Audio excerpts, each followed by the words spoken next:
Hey y'all, what's good, beautiful people? It's your girl Tay, and I'm here yet again with another update video. So definitely make sure you guys smash that like button, comment down below, subscribe, plus push your post notification bell button so that way anytime I upload a video, y'all will be notified. All right, I don't know why I keep getting stuck on that same part every time I start my video, or at least for the last 2 days. But anyways, let's jump right in it. I know my makeup is extreme today, but it is what it is. I was feeling it, and so I just had to do it. So let's move along, because I don't want nobody coming for me in the comments getting mad. We come to you for EBT only.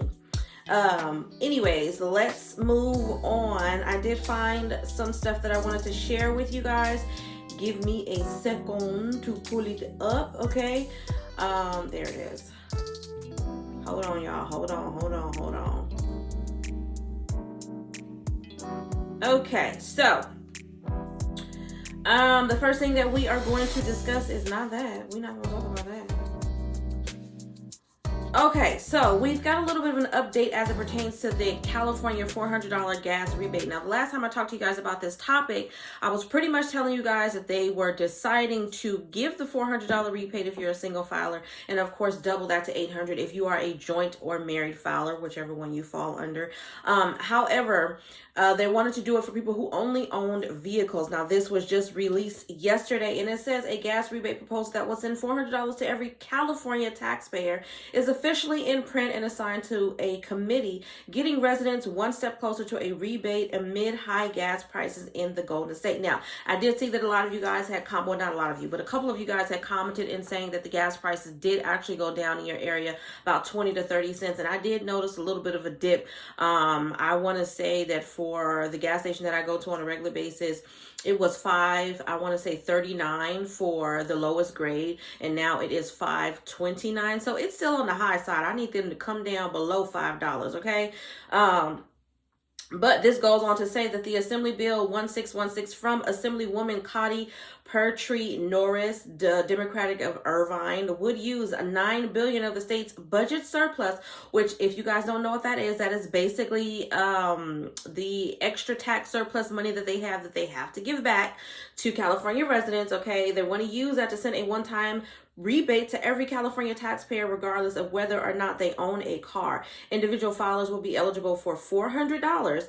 Joint filers will be eligible for $800, like I said earlier, okay? Pertree Norris announced this proposal last month, but the bill wasn't officially unveiled in print until last week. And we've spoken about this a couple of times now, okay? Now that the bill is officially filed, okay, not approved, officially filed, okay, it's been referred to the Assembly Committee on Revenue and Taxation. During a news conference in March, lawmakers said that this proposal would not only help to bring relief as taxpayers are facing high prices at the pump, but it would also help to address the rising cost of goods and living expenses. Legislators explained that the $400 rebate is enough to cover the 51-cent per gallon gas tax for an entire year for most drivers, okay?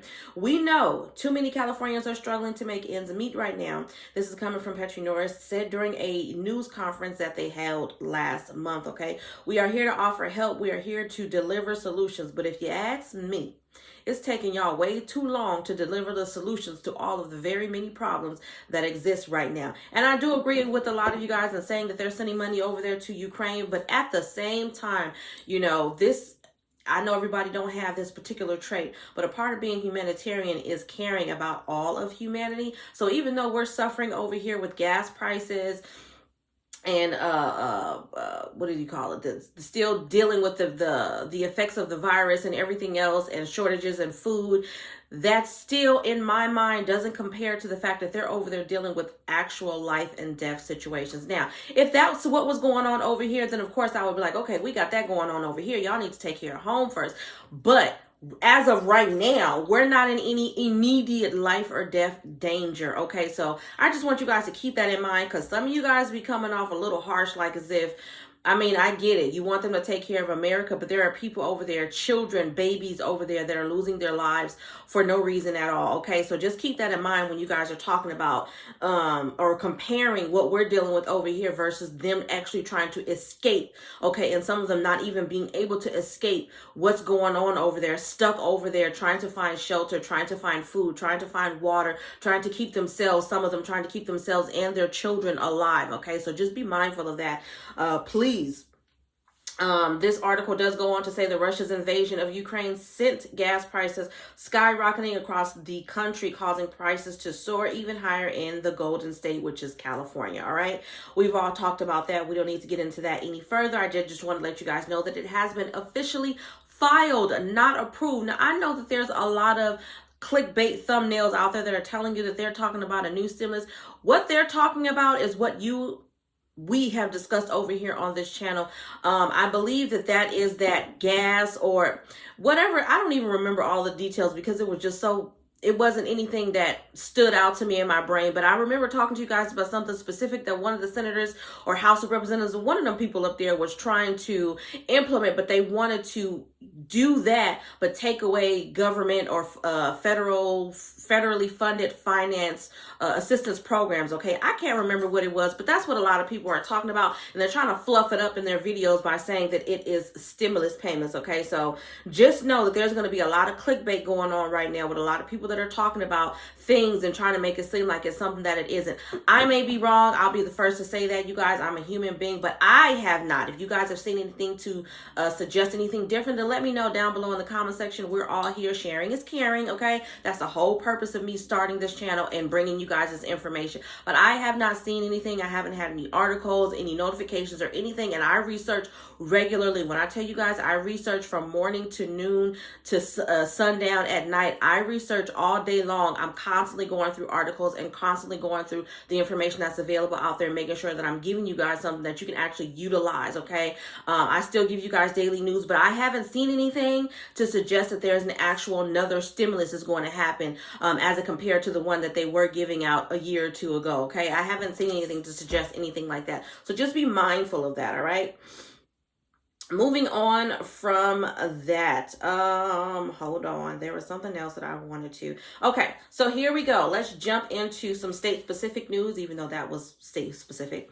SC, which I'm assuming is South Carolina, Senate passes a bill banning vaccine requirements. Okay, so it says the South Carolina Senate has passed a bill that would ban businesses from refusing to serve people who haven't gotten the vaccine and prevent public employers from requiring the vaccines as well. Y'all let me know how y'all feel about that in South Carolina. The Senate approved the bill 29-12 on Wednesday. Senators made changes to a House bill which that chamber passed in December, meaning the proposal returned to the House to see if it accepts those changes. Okay, senators initially put in a large unemployment tax penalty for private businesses that fired unvaccinated workers, but instead they compromised to allow fired workers to collect unemployment benefits retroactive to the last 9 months, which I like. Opponents of the Republican-backed bill question why a group that typically says government shouldn't tell businesses what to do is taking up this fight. So I guess they're trying to say they're being a little hypocritical in this moment. I don't know if that's a word, but we're going to roll with it. Supporters of the bill said they were trying to protect the choice of the people who don't want to take the vaccine. The proposal bans state and local governments and public schools from requiring vaccines for their employers, contractors, or students, and also says first responders can't be fired for refusing as well. Okay.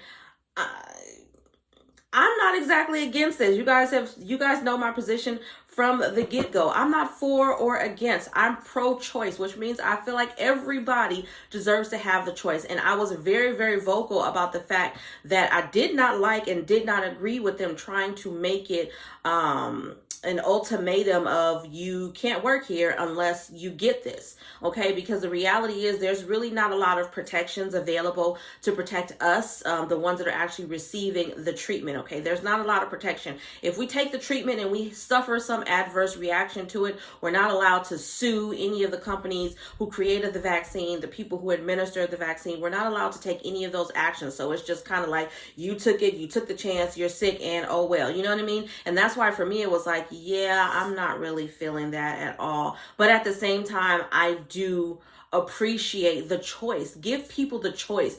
Don't make it affect their livelihood. Now you can't get a job because you don't do this. Okay, you can't go to work. We're going to let you go. All of that stuff to me should have been taken off the table a long time ago. There's a lot of people that cannot get it for physical medical reasons. There's people that don't want to get it just because they just don't want to get it. There's people that don't want to get it for legitimate reasons. There's a lot of different reasons why people don't want to get the vaccine, but I still feel like it should be their choice regardless of the fact. It should be your choice whether you want to take it or not. And I'm saying that, I'm hoping that I'm getting my point across, because the many times that I've spoken on this particular topic, I've had people coming for me in the comments saying that I am against it, and they put me in a category and say, oh, who knew you were so liberal, or who knew you were so pro this and pro that. I'm not for or against it. I told you guys just recently, I was considering getting it for myself, not necessarily, you know what I mean? I'm still afraid. I'm still fearful, but only because of the fact that, I have been applying for jobs. And I don't want that to come up as a reason why I can't get employed because I haven't been vaccinated, So I was, and I still am considering whether or not the pros and cons of whether or not I want to make that decision. But I will always be pro-choice, okay? Moving on from that, y'all let me know. Comment down below in the comment section. Let me know, those in South Carolina, if y'all think that that's something that is really going to make a difference. Do you care? You don't care? Either way, let me know. Hold on here. There was something else that, so this is interesting. Okay.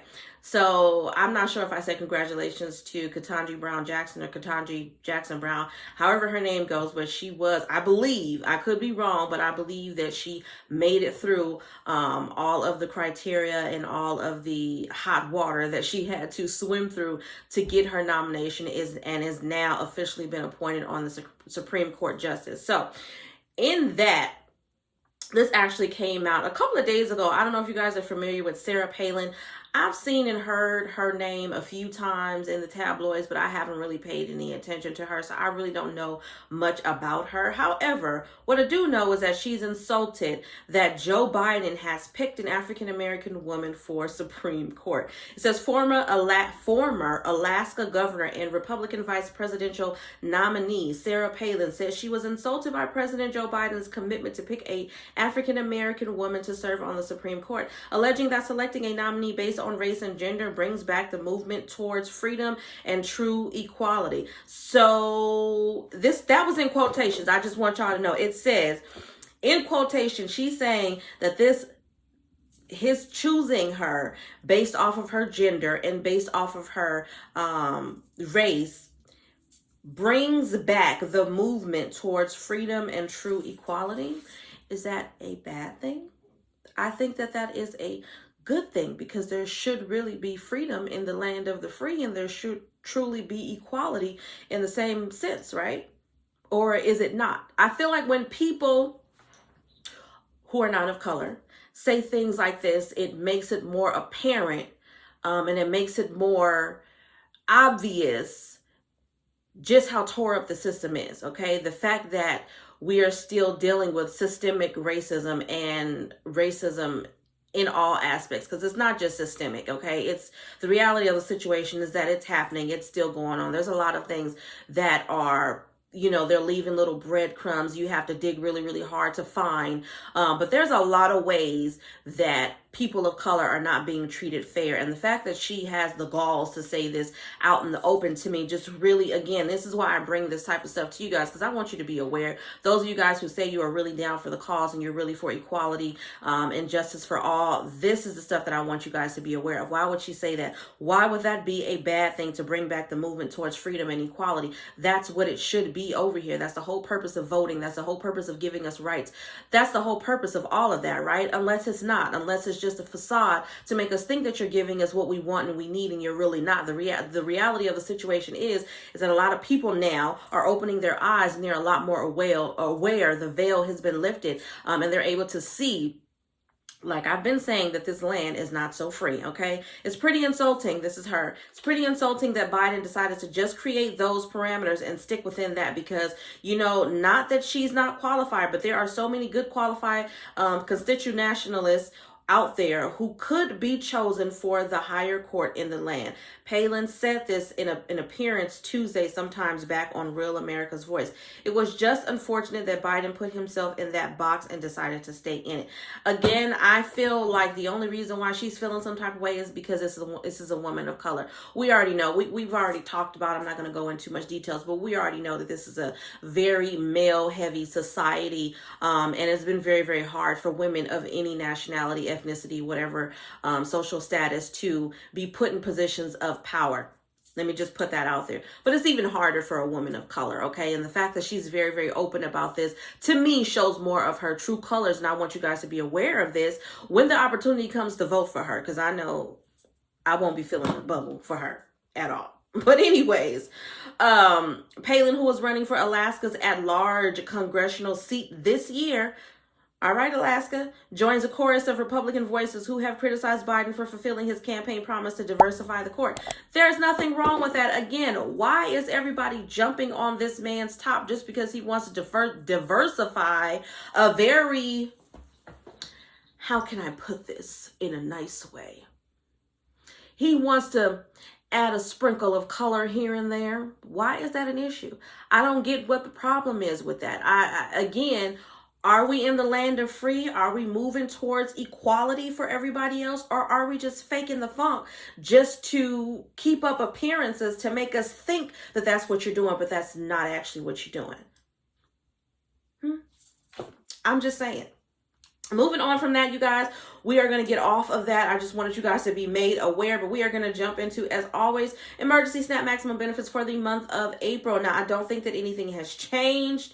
I did want to do a little bit more as it pertains to pandemic EBT, and I think that's what I'm going to do today, because we did do emergency SNAP maximum benefits yesterday with the payout date. So what I will do right now is go over emergency SNAP maximum benefits for the month of April, but I will not give you the payout dates. If you want the payout dates, then you need to check yesterday's video, because it is available on there. But as of today, which is Tuesday, happy Tuesday, April the 12th, we have Alabama, Arizona, California, Colorado, Connecticut, Delaware, DC, Georgia, Guam, Hawaii, Illinois, Indiana, Kentucky, Louisiana, Maine, Maryland, Michigan, New Hampshire, New Jersey, New Mexico, New York, North Carolina, Ohio, Oregon, Oklahoma, Pennsylvania, Rhode Island, South Carolina, Texas, Utah, Vermont, Virginia, Washington, West Virginia, Wisconsin, and Wyoming. That is all. I am not seeing any states have being approved for the month of May, and I'm also not seeing any information to suggest that they have extended the state of emergency declaration on a federal level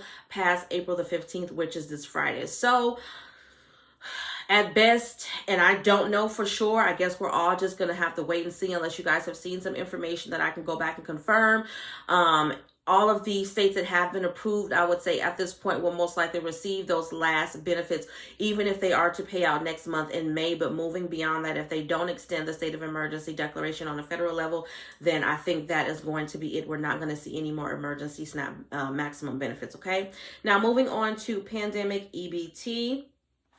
I don't think that anything has changed over here. I am refreshing just to make sure, and I am going to pull up my papers over here so I can give y'all that information. Hold on. I probably should have pulled this out beforehand, but it's all right. Okay, so everything is going to be out of order, okay, because I don't have everything written down in alphabetical order, so you guys are just going to have to listen all the way up until the end just to make sure that you hear your state, okay? So I have American Samoa, which is actually a U.S. territory, to do a one-time payment in July of this year. Then I have, where is it? Hold on, y'all. I have Florida, which is going to begin accepting online applications this month in April. They should have already opened up some type of application for you guys in Florida. And then the portal closes on the 31st of July. I'm not exactly sure when they're going to start to pay out because that information wasn't available. The only thing that is showing for Florida, and again, if you guys have any information that is different from the information that I'm providing, please leave it down below in the comment section. But for Florida, they're going to start accepting applications online in April of 2022, and then that portal will close in July on the 31st in 2022. So sometime after that, hopefully they'll update the information in terms of payment. Then we have Massachusetts, which is going to pay out on a retroactive basis. They're going to do a one lump sum April the 25th, okay, and that's going to be for months September of last year up until March of this year. Then they're going to continue payments on a monthly basis, okay, for the end of the school year. That's for Massachusetts. I do see Puerto Rico as being approved, but I don't have any payout information available. Then I'm going to jump down to Delaware, which is going to pay February the 3rd, March the 3rd, April the 7th, May the 5th, and then June the 2nd. That was for Delaware, okay? Then we have Kentucky, which is going to pay sometime in May of this year, 4 months, September of last year up until March of this year. Then after that, they're going to continue on a monthly basis on the 25th of each month, okay? Next, we're going to move over to Guam. Still not seeing benefits for the whole school year, but I am seeing summer benefits to be paid out, or they should have been paid out actually in March. So last month, you guys should have received your benefits at an amount of $435 for just the summer, okay? Texas is supposed to do 2 deposits for the school year. The first one is going to be in late April, so sometime at the end of this month. And then the second one is going to be in early August, okay? So you're going to get 2 large lump sums. The first one is going to be for months August all the way up until December of last year. And then the second payment is going to be for January up until June of this year, okay? Then we have Utah. They are going to pay out at the end of May, June, July, and then they're going to do any catch up or any missed cases or anything in October. So 3 payments for Utah, May, June, and July. Doesn't give a specific date, just the month. West Virginia, we have retroactive disbursements. We have April the 1st, so you should have received a payment April the 1st, May the 5th, July the 15th, and September the 19th, okay? I'm trying to read this because West Virginia was a little bit, how do I say it? It was a little bit confusing as to how they wrote it down. So let me do that again. Okay, those are the issuance dates. I'm sorry, you guys. Those are the issuance dates. The actual availability date is going to be April the 11th, April the 22nd, July the 25th, sometime in mid to late August for summer benefits, and then a final catch-up would be September the 29th, okay? So let me say that again for West Virginia, just in case I confused you. Availability will be April the 11th, another one April the 22nd, another one July the 25th. For summer benefits, it'll be sometime in mid to late August. There's no specific date. And then a final catch-up for any children that have been missed will be September the 29th, okay? That's all for that one. Make sure I didn't miss anything over here. Then moving on, we have North Carolina. Should have began at the end of January of this year or early February, but then it says benefits to be deposited between the 25th and the 30th of each month. So they're going to do it on a monthly basis.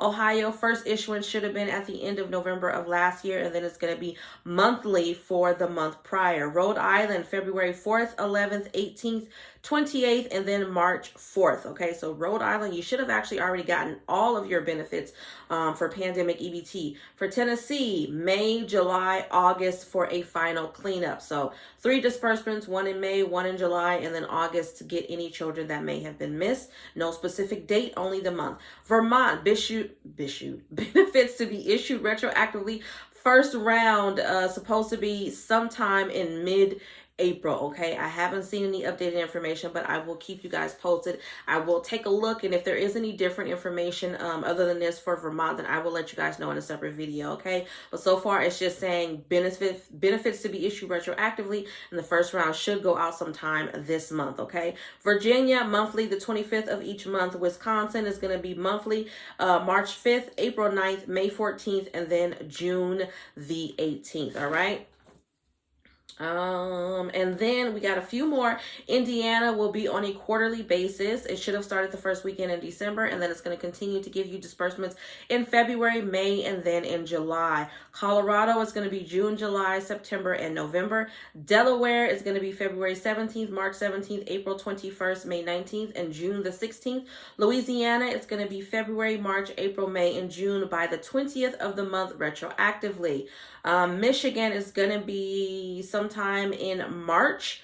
You should have gotten your first disbursement for months, September of last year up until January of this year, and then it should have continued on a monthly basis since then. Minnesota, you should have gotten a disbursement in November of last year, and then it should have continued to give you a disbursement in February, in June, and then possibly in July or August of this year. Nebraska, still no payment information, and then New Mexico being the final month that I have, it should be 2 disbursements at the end of January, which you should have already received. That is absolutely all that I have. I think I'm going to do another video, another updated video. Y'all let me know down below. I'm going to do a little bit more digging today, take a look and see if there's anything that I may have missed. But let me know down below, comment down below. Let me know if you guys want me to do an updated video that's solely just dedicated to pandemic EBT benefits, and I will do that. Not talking about anything else, but just pandemic EBT, and then maybe possibly emergency SNAP benefits, because I like doing the dedicated videos just so that that's all that I'm talking about in that video. But on that note, you guys, that is absolutely all that I have for you guys in today's video. I hope this information was in some way helpful or useful to you in the least little bit. Do me a favor though, as always, don't forget to smash that like button, because it really does help to let YouTube know that you like what I'm doing and you want me to stick around. I'm gonna say today, to go with the occasion, don't forget, drop a black heart down below. Let me know that you were able to get all the way to the end of this video. And as always, you guys, don't forget to check the description box, as I will have some discount codes down there. Don't forget to check out Amazon if you haven't already. Get 30 days on me for free.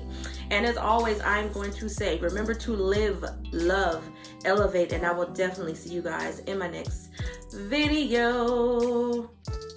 Peace, y'all.